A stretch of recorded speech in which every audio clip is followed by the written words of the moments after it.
And there are also questions, well, there are certainly more questions than answers at this point. And the people around Joe Biden and his family really have a lot to answer for. You know, it was this time last year that Jill Biden was still campaigning for her husband to continue running in the election campaign. She was straight up lying to the American people that he was mentally fit. Now, we knew that that was a lie then. Everyone could see it, and we know for sure it was a lie now. But it's, of course, now been revealed that he wasn't properly tested for cancer in more than a decade. And now a DOJ official, Leo Terrell, has suggested that it is elder abuse, and that has even raised the question whether Jill Biden could face criminal charges. But he's not the only person kind of suggesting that Jill Biden should be charged with elder abuse. Washington Post columnist Sally Quinn also called out Jill Biden for pushing her husband to run for re-election despite his health problems. Look, I do think the people around Joe Biden who are spending the most time with him, encouraging him to run again, really have a lot to answer for. I agree wholeheartedly. And we just had a story today about Joe Biden's top advisor, Mike Donald Long, getting paid something like $4 million when the next campaign manager was getting something like $300,000. So the level of cash that was flowing into these coffers was just quite extraordinary. And I completely agree. Jill Biden, Lady McBiden, was a central figure in all of this. She was really pushing her husband to run for that second election. And she probably knew better than anyone else, given her proximity to her husband, just what a bad state he was. And the fact that she kept pushing him on is just extraordinary. And I'll never forget what all these reports said the day after, or actually in the evening of that horrifying debate for Joe Biden. Jill Biden went rushing up to her husband saying, "Oh, what a great job you did. You knew all the facts. You're an absolute star out there," completely disregarding what 350 other million Americans saw. And, you know, this level of self-delusion, I cannot understand why she put her husband through that, and I still can't. Yeah, I'll never forget those scenes as well. It was painful to watch, actually, running up to her husband saying, "You answered all the questions." You know, it was just unbelievable. But there have been dramatic scenes at the White House today. Donald Trump invited South African President Cyril Ramaphosa to the White House and showed him a video of alleged violence against white South Africans. And this, of course, comes after the United States accepted around 50 white South African refugees. Now, the media is calling this an ambush. We know that Donald Trump is not a standard politician. A lot of people criticise the way he handles diplomacy. But what do you make of what unfolded today? Well, this is exactly why people like Donald Trump, or at least, you know, half the country does. And it's for demonstrations exactly like this. He is going to surprise you in every way, shape or form, whether you like it or not. And he is the ultimate disruptor. He challenges the status quo. And you know what? He gets leaders thinking, he gets them off their feet, and he surprises them. And, you know, this threat to South Africa, he has cut off all supply and all aid to them at the moment. The Cyril Ramaphosa came cap in hand asking for more support, and he was trying to go in this back and forth with some technological support and surveillance and preventing criminality in the country and stuff like that. And Donald Trump likes to have these conversations in front of the camera. It's part of his transparent drive, and I think it's quite refreshing to see politicians behave like that, even if you don't necessarily agree with what he's saying. And that's just a fundamental part of his presidency. Look, I agree with you. And he brought in evidence, he brought in the receipts, he brought in the video for everyone to see, and he's certainly good at highlighting certain issues. But Trump has also revealed that the United States will soon begin construction of a Golden Dome missile defence system that they say will be a game changer in protecting the American homeland. So, of course, this is a similar system to the Iron Dome in Israel, and it's expected to cost $175 billion. Trump says that he expects a major phase of the dome will be completed in less than 3 years. Let's take a listen.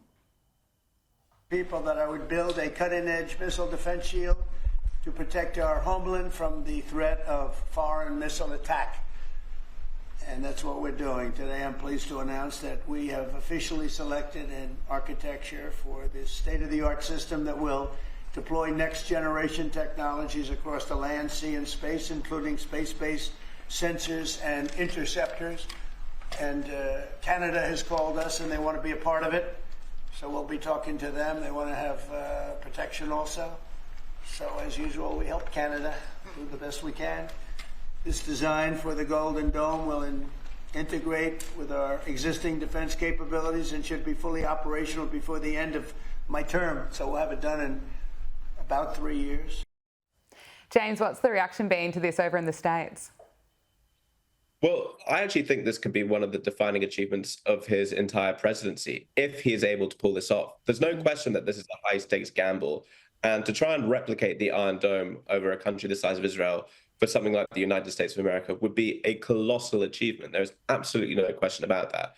What I like about this policy or this initiative is that it's very forward facing, it's very future facing. The future warfare is not going to be happening on planet Earth, it is going to be happening in space. And we already see that China and Russia are developing these space-based technologies that can then strike America from wherever they are in the world. And I think Donald Trump is doing the exact right thing to find some kind of defensive system that can not only destabilize and push these sort of attacks away, but can respond in kind too. So again, it's part of this mantra: speak softly, carry a big stick. And Donald Trump is very much embodying that. Okay, and the richest person in the world, Elon Musk, has revealed that he's going to be spending a lot less on political campaigns. We know that Elon, he made these comments via a video conference during a Bloomberg forum in Doha. Let's take a listen. I think in terms of political spending, I'm going to do a lot less in the future. And why is that? I think I've done enough. Is it because of blowback? Well, if I see a reason to do political spending in the future, I will do it. I do not currently see a reason. Elon Musk donated more than $250 million to Trump's campaign, and his comments come after all the work he's done establishing and leading Doge, which, although it hasn't reached its financial target yet, it has slashed $160 billion in federal spending.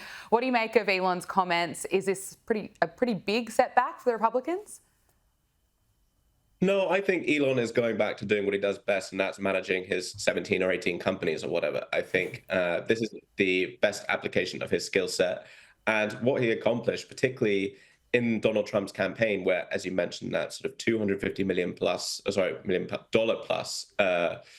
infusion into the campaign really swung those states like places like Pennsylvania and the like. And it was actually the novelty of some of these innovations that he was using during those campaigns really got the grassroots going. And so I really don't think you can underestimate Elon Musk's contribution to Donald Trump's election campaign success. As for Doge, it's not over. It's going to carry on.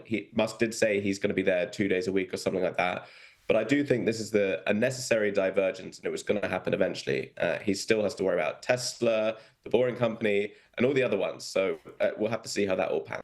Yeah, it's phenomenal what's on his plate. Elon's also spoken about the legacy media and how it's been effective at making you believe things that simply aren't true. Let's listen to him. My question is more about your work at Doge, for example. Was that worth it? You know, to the extent you are now, Elon, you were a somewhat divisive figure 2 years ago, but now you really are. I mean, there are people who love you, but there are a lot of people who dislike you, some of whom were your customers. And I wonder, was it worth the undertaking at Doge and everything else that you've done and how outspoken you've been in terms of the things you believe in to antagonize so many potential buyers and or users of things like a robo-taxi? Well, I mean, unfortunately, what I've learned is that legacy media propaganda is very effective at making people believe things that aren't true. What would an example of that be? That I'm a Nazi, for example. Right. And how many legacy media publications, talk shows, whatever, try to claim that I was a Nazi because of some random hand gesture at a rally where all I said was that my heart goes out to you, and I was talking about space travel. I think his comments about the legacy media are absolutely valid. What do you make of it? Yeah, completely agreed. But for anyone doubting Elon Musk for whatever reason, don't just take it from him. Take it from legacy media's very own Jake Tapper, who he himself said that, yes, the legacy media needs to ask itself some serious questions about why it was not covering the Biden second campaign in the same way that conservative media was, when there were clear signs of cognitive decline.